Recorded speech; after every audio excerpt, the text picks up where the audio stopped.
地上の道路だけでなく、こうやって川に恵まれている東京でございますので、それを活用するということ、これは非常に効果があると思います。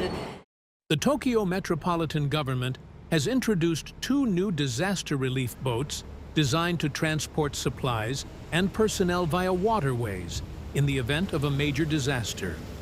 The vessels were shown to the media on the 29th.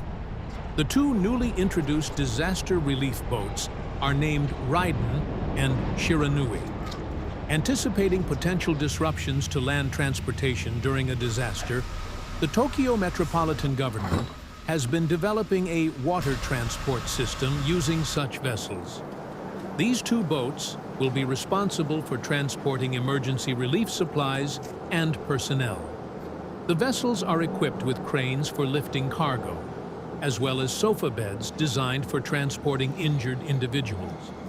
The Metropolitan Government plans to build 2 additional boats by fiscal year 2028, in addition to the Raiden and Shiranui, to further prepare for future disaster response operations.